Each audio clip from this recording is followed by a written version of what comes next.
So we continue here, and I want to talk about the Thanksgiving story. It's something that we tend to do every Thanksgiving on this program just because it's such a great story. And if you've heard it before, well, you're going to hear it again. But if you're new to the show and you've not heard it, and Dale, it sounded to me like you've not necessarily heard this. Maybe I haven't listened to FTL on Thanksgiving Day before. Tisk. I'm sorry. So I'll just go ahead and share this with you. It's from Mises.org's Richard Maybury. Actually, it was written a decade ago. It's a good version of it. Because this is not the version you get in the government schools. Now, what a shock. You mean the government schools version of Thanksgiving where the pilgrims meet up with Squanto and the other Indians and they come together and Squanto shows them how to plant corn and Squanto draw turkeys around their hands? I don't know. Squanto shows them all kinds of things, and then they have this wonderful Thanksgiving, and everything is bountiful and plentiful and great, and la-da-da, and the government is wonderful. So here's the real story. Each year at this time, school children all over America are taught the official Thanksgiving story, and newspapers, radio, TV, and magazines devote vast amounts of time and space to it. It's all very colorful and fascinating. It's also very deceiving. The official story is nothing like what really happened. It's a fairy tale, a whitewashed and sanitized collection of half-truths which divert attention away from Thanksgiving's real meaning. The official story has the Pilgrims boarding the Mayflower, coming to America and establishing the Plymouth Colony in the winter of 1620 to 21. The first winter is hard, and half the colonists die.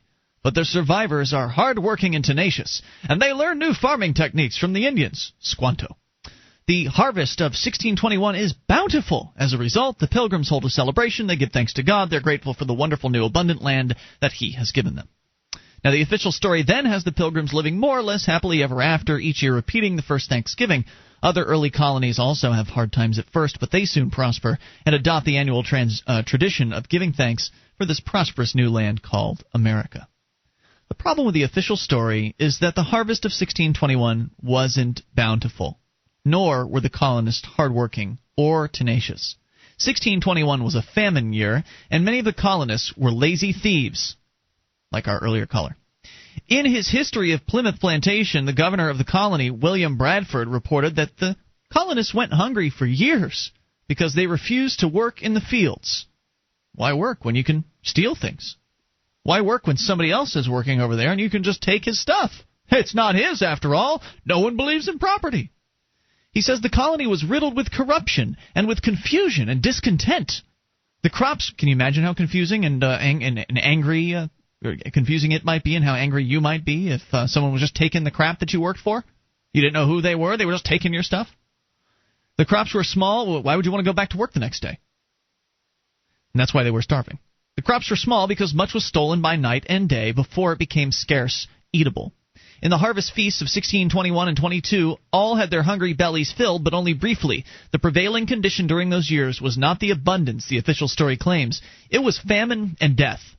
The first Thanksgiving was not so much a celebration as it was the last meal of condemned men.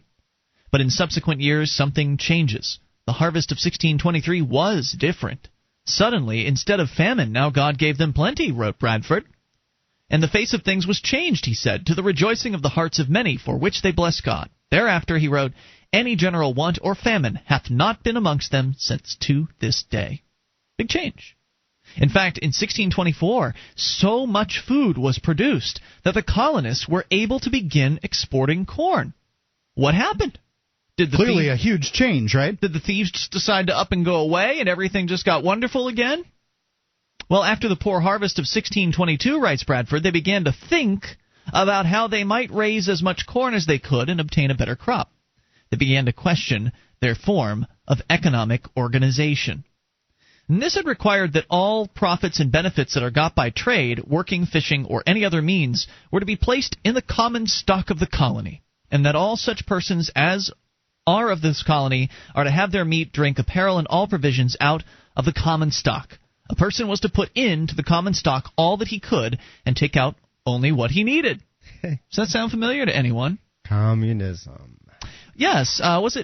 Who was it? Marx that said, from each according to his ability, to each according to his need? Was that Marx? That's right. I believe you're right. Okay, well, yeah, that's essentially a communistic economic structure wherein everybody who's working has to throw everything into a central repository, and then it's meted out to everybody else. And it makes a certain amount of sense. We're all going in on this project together. Let's just share. Whatever it is that we get out of it. And I can tell you, at my house, it's a communistic setup. We share everything. But that's only a few people, and there's, it's pretty clear. There's only 3 people, and I'll tell you, my son, who's 20 months old, doesn't really have a lot of say in it. So sometimes it happens at my house, and it's kind of annoying. Yeah, but not too bad. When you're not expecting to spend, when you haven't committed to spend your life with somebody, then it starts to get a little irritating. Why are they eating my food? Exactly. And so to rectify the situation, or excuse me, there's a little more here. So this from each according to his ability, each according to his need, was an early form of socialism. And it's why the Pilgrims were starving. Bradford writes that young men are most able and fit for labor and service complained about being forced to spend their time and strength to work for other men's wives and children.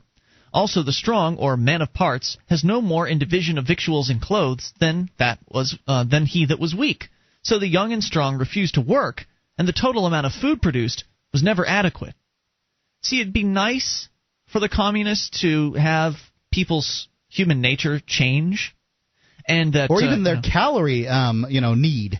The fact is, a guy who's 220 pounds, 6'2", he needs more calories than your average 110-pound woman.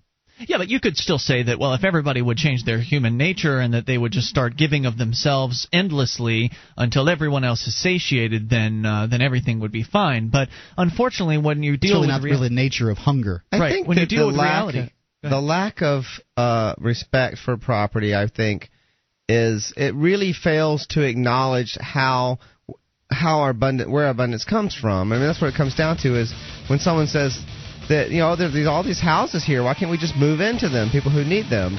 And they're failing to acknowledge that someone busted their butt to bring that house into existence, and they didn't do it for no reason. I mean, they did it so they could live in it themselves, for instance, and sell it so that they can sell it so they can get a house somewhere else. I mean, right. People don't just walk away from them. It's not to say that there's anything wrong with giving or building a house for somebody or doing anything from. Let's come back with more. It's Free Talk Live.